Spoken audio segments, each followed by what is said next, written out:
Of Captain Edward Fleur, we're going to listen to me speak about canes, of which I know very little. If you go on the internet, as I did, I had Pat going yesterday and printed out some information, you'll be as totally confused as I am now about the canes. But it's interesting because they all talk about the history of the cane, but I think the people writing all these articles forget that the canes go back to the beginning of man. And that's when I happen to think about the Flintstone wagon that was in our basement that our girls had. This happened to be manufactured by a sister company that I worked for. Wheel goods out of Albany, Illinois. But I thought, okay, let's go back to the caveman. The caveman, we picture him carrying a big club. And if you read too many cartoons, he's usually with his club and he's dragging a woman by the hair, pulling her back to his cave. But the truth of the matter is that the man had to exist, he had to eat, and canes were developed not only for walking, but they were developed for killing animals. The spear developed out of that, all kinds of various uses for the canes. My canes are not a particular style, they're just whatever I happened to find and that was cheap. And I got into canes. A friend of ours, an elderly friend, had a cane that she thinks belonged to her great-grandfather in Germany, from Germany. And it does look like it's a Black Forest carving type. It's a stag. It's missing one of its eyes. And but anyway, she passed it on to me, and that was the beginning of my cane collection. And what I'm going to do tonight, because I don't know a whole lot about the various canes, and anybody can judge them on their own, but we're going to pass them around, and you can just go back and forth. They'll end up back over there in that corner, and just stick them in the box there, preferably with the handles down, because they'll stay in the box that way. But anyway, that was the beginning of my cane, and that's probably what would have been considered an elegant cane. If you read the history of canes, and again, they go back to the beginning of time, but most of these start out in around the 1600s when canes became fashionable and popular. And this might have been what they refer to. They talk about gold-topped canes or silver-topped canes or jeweled canes. And of course, canes have been a symbol of kind of superiority and your position. When Howard Carter discovered the Tutankhamun tomb, now one person said hundreds and hundreds of canes were in his tomb. Another one said there was 106. Unless they counted them, I don't know.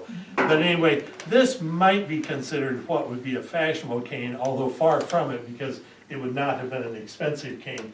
I look upon it as probably being something that could have been engraved. It's got a metal band on it. And if you wanted to buy somebody a cane or something, you would have it engraved. What I'm going to try and do is go through by kind of category, and starting out first of all with people. Although canes were manufactured by companies, and of course for the elite and the wealthy and the rich, they were all handmade up until the Industrial Revolution, and then Europe really took off on manufacturing canes. But most of mine are really inexpensive canes. A lot of them are handmade. This happens to just be a piece of wood that somebody walking around found and decided that it made a nice walking cane. And the reason for their cane was probably just either to go on walks as a walking stick, or maybe they were elderly and they needed a cane and would start using it. Canes actually, according to the histories, started out as staffs, which we all know the shepherd's crook. And the idea behind the shepherd's crook, although I don't have one, was primarily they were tall, they were for sheep herders, shepherds, and they had the crook on the end of it.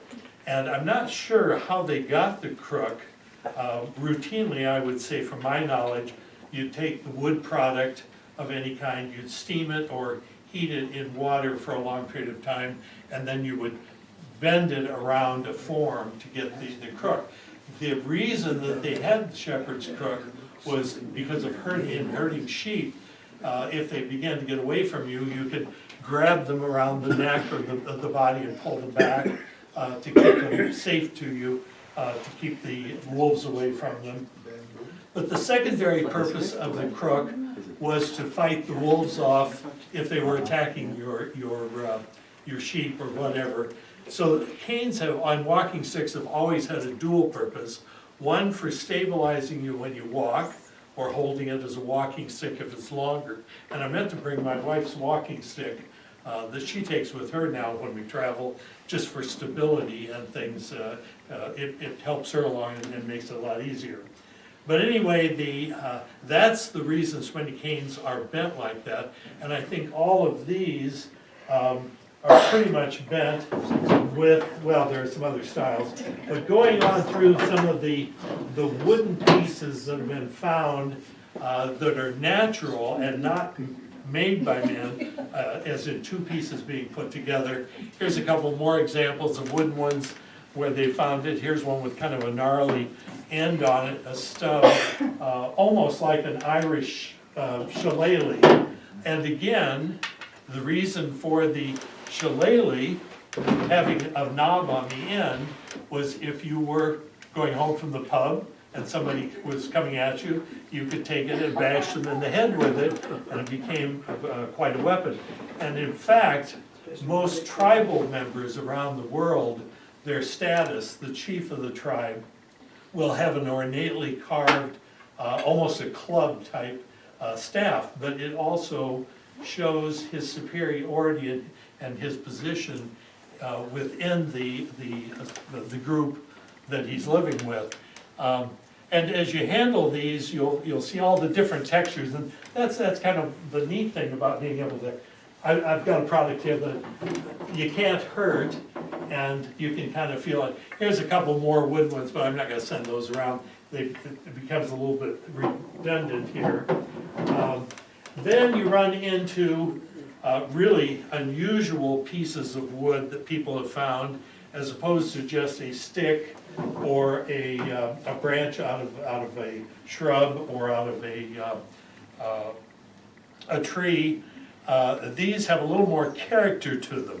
This one they've clipped off the branches, and it again has a knob, almost like a burl on the end of it. It may have been a burl, that something happened to the branch and then it became distorted and turned itself into a burl and probably continued to grow. But somebody saw that and thought, gee, I could make a cane. Again, I think most of these were made probably by elderly people that later in life wanted to have something to hold on to walk and stabilize them. We all seem to have this objection to, as you get older, you should have a cane or a wheelchair, or crutches, or anything else like that. But I think with canes back then, they were used out of necessity, mostly for defense, but secondly for stabilization as you climbed the hills or walked through. They didn't have sidewalks. The roads were rough. Pathways were very unstable. So again, they were used. Here's one, and I'm not sure what any of this wood is. I'm not an expert on woods, but apparently they either carved this extra band on each side, because when you hold it up, it starts wide here, and then they've cut it away, and then they've twisted it around, but just kind of neat, then flattened out the curve on the front of it. For a little deviation, I'll go with some others up here that have horn.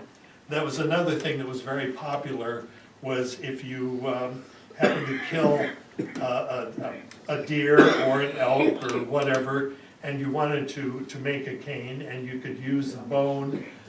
This almost looks like it was part of an antler. But again, and this one is actually in two pieces. And I always think, every time I find one that's a little unusual, maybe it's gonna be one of these, I can pull it and the sword's going to come out. Because there was a time in history, and believe it or not, you can go on the internet today and buy sword canes. I didn't realize that until after I got into looking at them just in the last day, and I thought, oh, that'd be kind of neat, but I wonder if you can legally have one, because the length of the blade, although we have fencing swords and older military swords and things, so I guess you could have them. This one, and I had this a few minutes ago, I love the texture of it. It's really one of the uglier canes, but and again, it's got an unusual type of texture. A lot of times when you get a stick that you think you might turn into a cane, or if you know the particular variety of a bush or tree that it comes from, and you know that if you strip off the bark, you will get unusual surfaces. So I don't know if this is something that was actually true to the tree under its bark. I don't think that's the bark that we're feeling, but and another example of the same thing, and I did this show for a group of antique collectors about a year ago, and I brought this cane. Now it's marked either AS or RS 47, so that I have to assume that whoever did it made it in 47. And somebody was looking at this, the antique people were looking at it, and so he said, oh, these have been glued on. And I thought, because my opinion was, there's a lot of cactus in the world, different varieties of cactus, and when it dries out, after it dies and dries out, and the outer coating falls away, you'll find all kinds of unusual configurations underneath the coating. And I think that's probably what I'm looking at here. And in fact, the cane itself is reversed. This is the heavy end, this is the thick end, this is the thin end, so it would have been growing this way or this way. But because they had this piece of wood they found that would make a handle, it obviously wouldn't fit on this end, and so they've reversed the wood. But it's kind of sharp actually on the corner, but I can't detect that these are glued on. And so I just leave that up to you. That's a decision you can make, because you're probably as knowledgeable about some of this as I am. I have other forms that have other textures. Here again, it goes from a smooth to a real gnarly to a smooth to a gnarly. It almost looks like somebody carved it, but I actually think that this is Mother Nature and the beauties that she produces that are just not, and of course, you have to remember, these are probably not local woods that we're looking at. These are probably could be from all over the world, because material from the industrial age on, a lot of material was brought in from all around the world to make canes out of. And because of the unusualness of the material, of course they would have liked to have made them out of gold or ivory, and there were a lot of canes made for royalty and very wealthy people like that. I wonder if a lot of these, where they were made just from, that after the Civil War, when there would be so many veterans be handicapped and need to come back and everything. But even more so than that, I think it's just elderly people that when they get too old to really farm, they turn the farming or whatever they did over to the younger generation, and they're sitting around, they look for something because there's a need for it. This almost looks like a manufactured cane out of someplace as opposed to a handmade, which we've been looking at. And again, here's just, and these are I'm when I collect, I don't spend money on collections. I collect too many things to spend a lot of money. So these are canes that I picked up for 50 cents or $1 or something like that at a flea market or a garage sale, or even in some antique dealers will have a barrel with canes in it. And once in a while I'll find an unusual one that is cheap enough, so I'll buy it. I do have one that I found out today has a price tag hanging on it, and if you look at the price tag, I probably didn't pay that for it, because that's the way I am. I'm always bartering, trying to get the price Oh, down. this is pretty.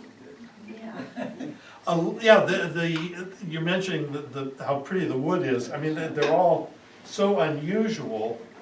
Here again, this one almost has a feel of thorns, but when you get up to the handle, where it has not been cut away, and it almost has to have been cut away, the surface, when you look at it, because this is bigger, but it's just an interesting texture that somebody messing around with a piece of wood has found out that it's like that. Then we got into a period of where canes were actually made out of canes. And there again, there's an argument as to why are they called canes.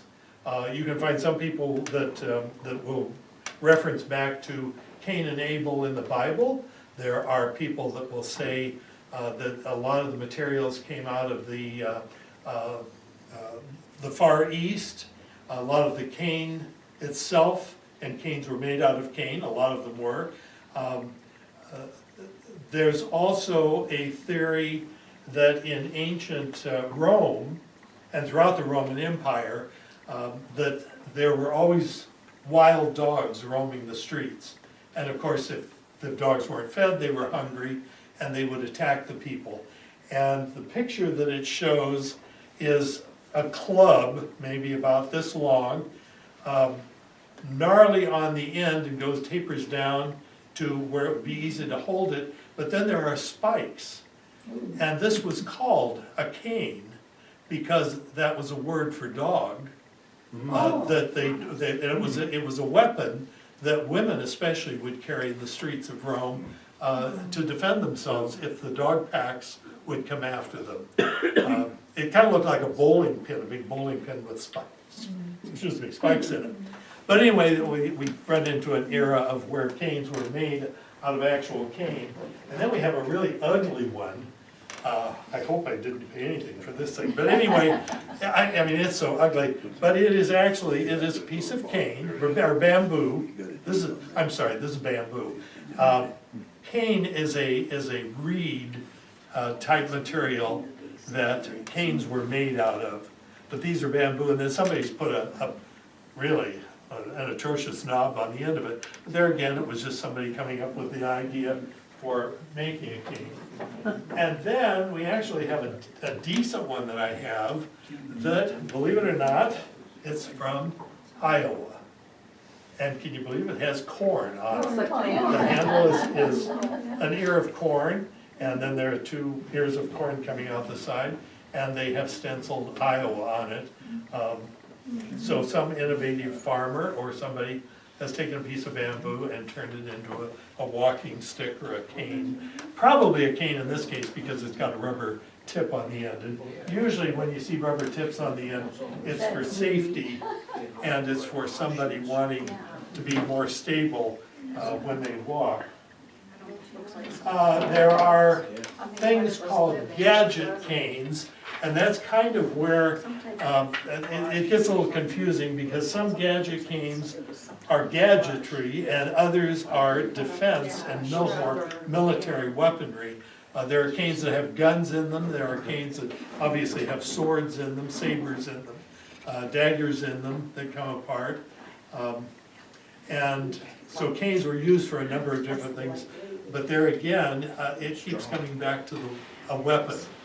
It is because it was started out a weapon for the caveman, which explains the caveman's little wagon, and goes all the way through, and all of a sudden it's swords are developed through the Middle Ages, and the knights and everybody had swords, and then eventually we became civilized enough that they put the swords down and they picked up canes, and then canes became very popular, and then they evolved into fashion and went on. Here's one that I bought a few years ago at the flea market, the fair. It's an antler off of a deer, and then there's this piece of lead pipe or something in here, and then a looks like a copper plate with round-headed screws on it. And, well, it just says, I can't read the name of it, looks like MMBERG, Memberg? Hamburg, oh, maybe it's Amberg, Amberg. Anyway, and then they put a point on it. Now this tells me, these are called ice points, and these are for climbing in cold climates.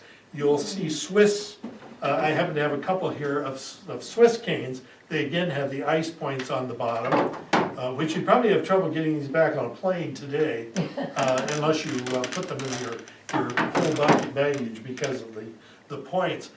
At first when I saw this, I thought, well, maybe it was a young kid and he needed a crutch. But then when I looked at it, I thought, no, it's a climbing cane, and somebody has just found this antler or shot whatever had the antler and somebody turned it into a cane. Anyway, kind of an interesting thing, an odd thing. Norm, Yes, sir. I'm going to suggest that this cane might be something from the, when they had the Los Angeles,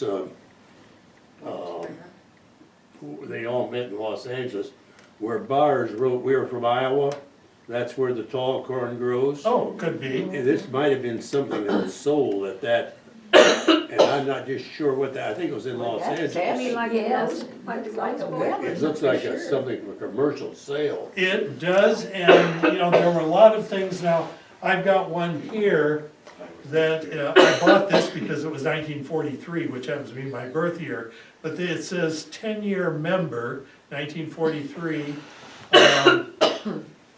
Charleston Production Credit Association.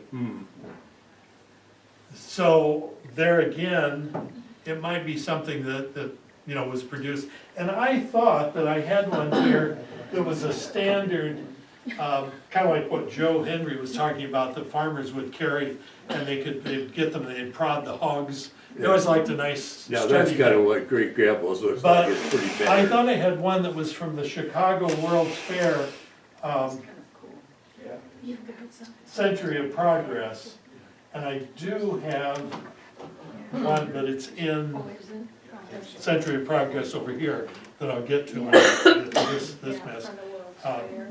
But these were typical farmer type canes because they could utilize them, but they were big and they were heavy, and they could use them for prodding sheep or cows or whatever. Or in the show ring. Or in the show ring, right. Yeah. And they're just a nice, comfortable handling sword. Anyway, I started to talk about gadget canes. Talk about a gadget cane. You can fold this piece down, and it's got a point on it, obviously to go in the ground, and you pull out the seat, and of course you just sit on it and wherever you go, and it's adjustable, the height is adjustable, so that you can change it for any height as you put it back into the cane and walk along with the cane. So that is a very typical gadget. They had, in one of the papers I pulled off the internet, they talk about animation. And what the animation is, it was a standard cane that was made for a gentleman, but the head of it would be like a duck or a dog or an alligator or something that would, actually the mouth would open and close, and they would put their gloves in the mouth of their cane to hold their gloves when they went someplace and didn't need to carry the cane. Canes were, now I don't know in this country, I don't think we ever had it, but in London at one time, you had to be licensed to carry a cane, and only the gentry ever were licensed. But they could carry the license with them, but there was a rules of etiquette and rules of proper use of the cane. And if you were caught abusing the rules, you lost your license, and then you were no longer allowed to have the cane. But as long as you carried the license and had the cane, you were allowed to pass anywhere in central London, up to 10 miles outside of central London without ever being questioned. But for instance, if you were doing something and you did this, you'd lose your license because you'd never put your cane under your arm. Or you'd never hang your cane on a coat pocket or something like that, or you'd lose it because gentlemen didn't do that. This is one well, I think it's probably, it's Oriental, and I don't know if it's Chinese. It doesn't look like Chinese, it doesn't look like Japanese, and it doesn't look like Korean, but it's got some kind of markings. Matter of fact, I hadn't noticed that until just now. But I like it because of the way it's carved, that it's heavily lacquered and just has a nice feel to it. Okay, I think I will go out of those. Let's make a change over to, well, I've got one more with some kind of a horn on it. And if anybody knows what it is, I'd be happy to listen to them. But it was just one more that in the antler or animal product. It could be a goat horn. I've never raised goats, so I don't know. Anyway, I was talking about the Century of Progress. Here's one that was produced for that in Chicago in 1933, and it doesn't work now, but it was a flashlight. Okay. And there's the clip, it's got a clip on it, which I think probably had some kind of a handle attached to it. I don't think it was just the clip. But anyway, you push it forward and backward, but I assume it had batteries in it. I don't see a light carrier. Oh, the light, I think the light bulb is in there, I think if you look inside. But it was a souvenir of the Century of Progress in Chicago. And I can't tell you where I may have acquired. The majority of this whole container I bought from one person. My boss was a collector of a lot of things, and his wife wanted to sell me these canes because she knew that I had a cane collection.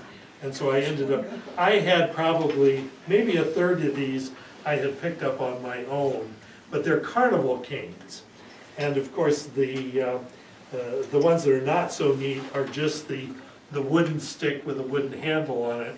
But they're the type of thing they sold at fairs and carnivals for kids to buy, or they would give them away at the games.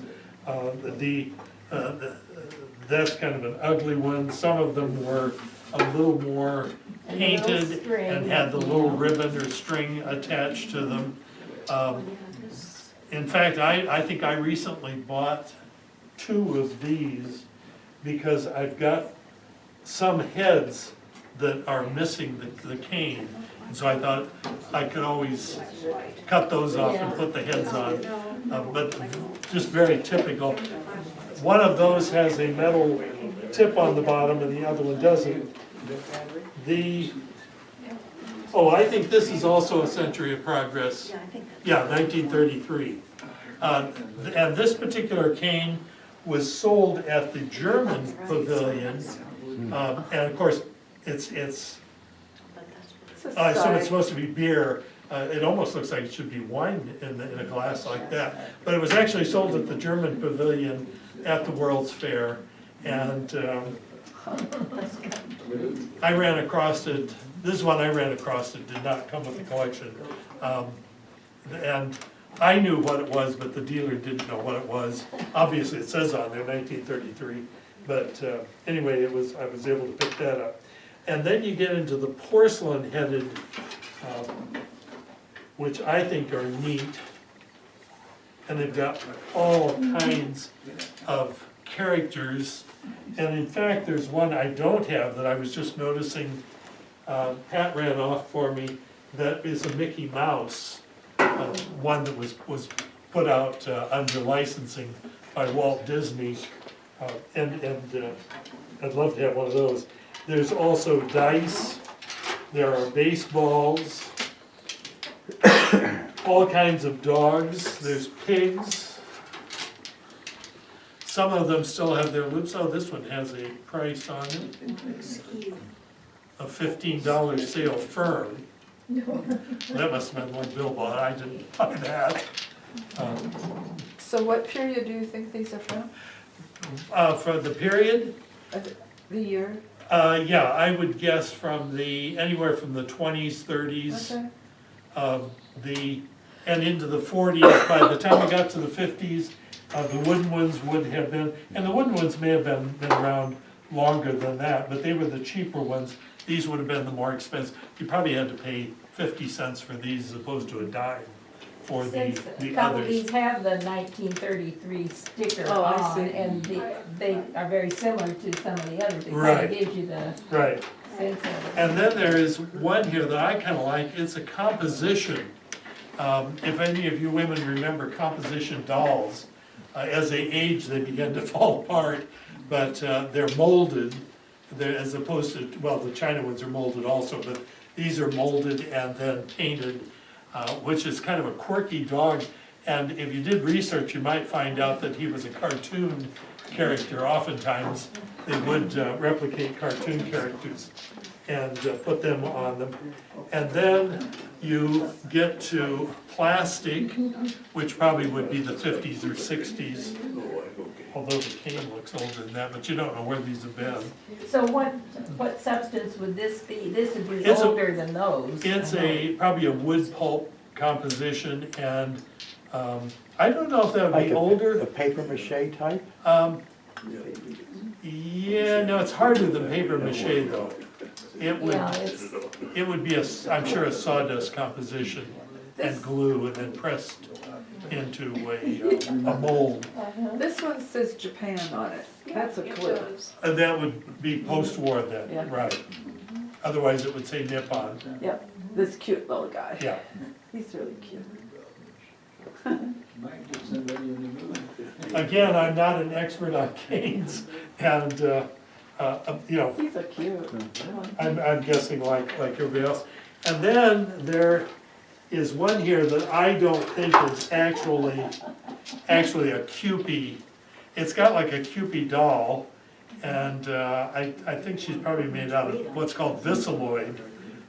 Celluloid was the earlier version, but it was highly flammable.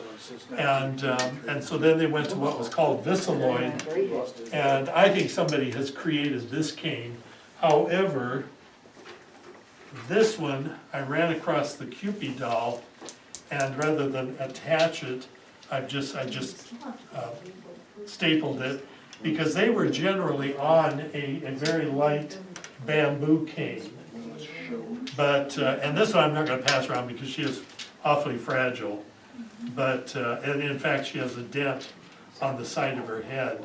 And so I just stuck her in here today to transport her up here. is there But, any clue as to why this became, as you say, a carnival type thing or a treat for kids to buy and everything? Was it part of it to mimic the circus? no, I think it was more to mimic their dad. Because when you went to the fair or, county fair, the state fair or something, and you were off the farm, your dad was gonna be walking around with a cane he picked up or brought with him that he used on the farm. Yeah. And I think this was just kind of to appeal to the little kids, to utilize canes. I remember buying canes like this or getting canes when I was a youngster. Again, too. But unfortunately, I didn't keep them. My mother may have used them on us kids rather than, because they probably would make a Was that the kind of stuff that you threw balls for, the toss. Yeah, the carny stuff, yeah. Right, but for the people that weren't successful on managing to win one, then you could go to a concessionaire on the corner. Yeah. And I think they still do that at the state fair, they sell junk on the corner for kids to buy. But, Huh. and in fact, I'm not sure what this is, I think this was something that came from, it was in here when I got it. Looks like a cobra. It's got a battery compartment. Oh, Remember King Tut's tomb? That was one of those 106. it might have. I'm not sure they had plastique back then. And I'm not sure they had battery compartments. I think if you put a battery in it, maybe the eyes Would be light Yeah. up. And Oh. I would guess it's probably something that somebody bought at, maybe it's something like Aladdin. It reminds me of like Jungle Book stuff. It could be Jungle Book. Yeah, when it came out We that could take a Tammy. they were, because it's not old by any means, but it's kind of interesting now that I hadn't played with it before. If I didn't remember. Like it came from Egypt. Yes, Yeah, We're not old. yeah. and, Made in China. Yeah, right, so. and this is not a cane, this is stuck in there. Oh, for the jester. Yeah, it's like a jester thing, but with a skeleton on it. I'm not sure what that is. New Orleans, Mardi Gras. It could be, it very well could be. Or Day of And the of course, Dead. Yeah. canes went along with umbrellas because when the canes would go out of fashion, umbrellas came in, according to the British. And this again is the Chicago World's Fair 1933 that, and I don't dare even open it because I've never opened it and I'm not sure. That's bad luck, you know. Yeah, especially inside. Looks like it's paper. I think it is bamboo covered in paper. Yeah, yeah, it is paper.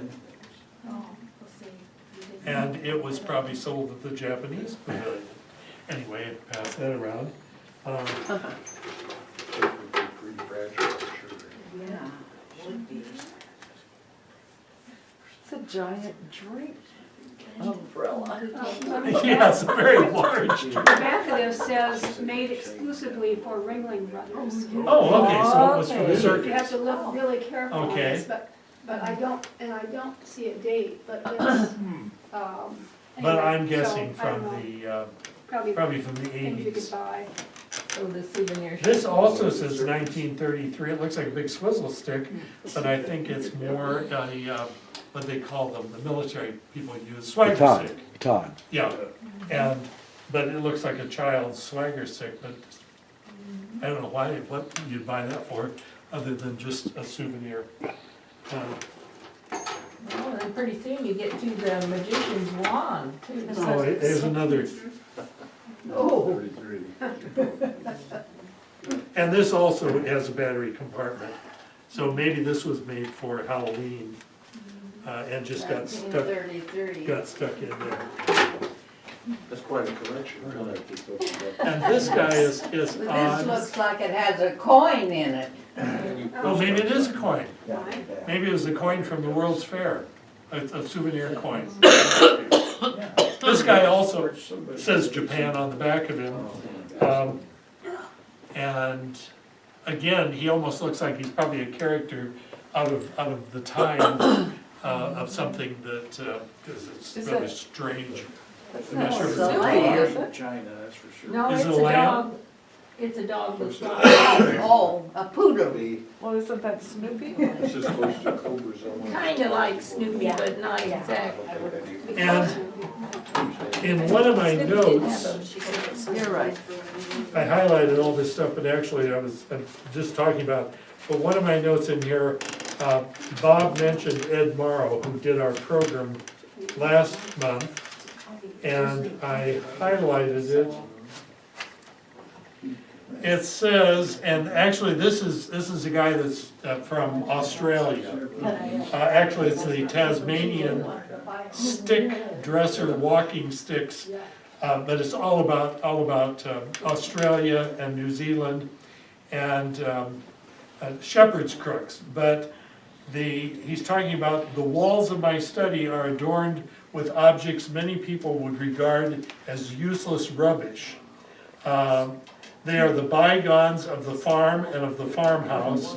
To me, these things have a special appeal, but just because they are old and now seldom seen, but not just because they're old and seldom seen, but because they have been so intimely connected with the life and the work of the countryside and with an order of things that has changed.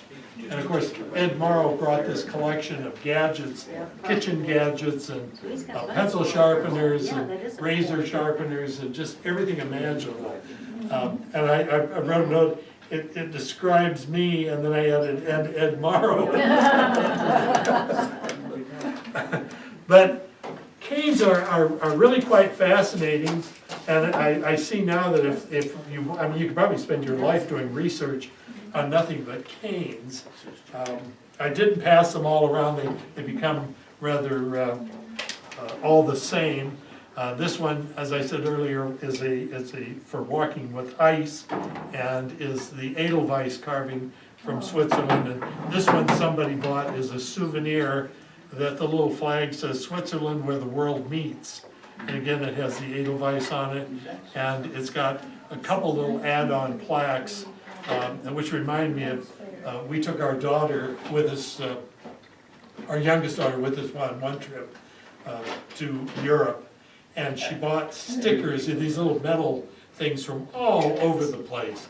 And then I bought her a cane, and of course after I got home I had to put all these things on there. And I think just a couple of years ago she asked about it, and I dug it out and gave it to her from the cane collection, which she has now, but she may inherit the whole cane collection. You can pass that one around if you want to see the sticker type. But every castle we went to, every place, she had to buy those little, and they were cheap, so that was fine, it was easy on the pocketbook. And they were small and easy for her to, but she had to carry it back, and this was before 9/11, but I remember the stewardess on the plane were kind of questioning that because hers had the ice pick on the bottom as well. And, but I think they took it and put it in their cabinet someplace, and then gave it back to her, and she was so afraid that they were gonna keep it. One of the neatest canes I ever found, speaking of airlines, was I bought it in England at a car boot sale. Instead of garage sales, they'll open up a field and you just drive onto it, park in line, and open up the boot of your car, which is the trunk of our car, and then just sell out of it, or put a tarp on the grass and dump the stuff out. Well, the early buyers, including myself and our friends that live in England, would be there, and you'd actually be digging the stuff out of the people's car boots, looking for a treasure. And I found a cane, and at first I didn't know what it was. It had like a woman's leg and a foot. Well, I later found out that it was the Isle of Man. But I hand carried it back. I had it up in the luggage of the overhead, and with coats and other things. And when we got off the plane, we were so exhausted, I forgot to grab the cane. It was back, or I couldn't see it. And so I called United right away, and they checked the plane, but they couldn't find it. I suspect one of the crew probably found it and thought, oh, I like this. But it was just a neat cane. And one of the better ones to the collection. And it's always the stuff that gets away from you that you remember, you never forget.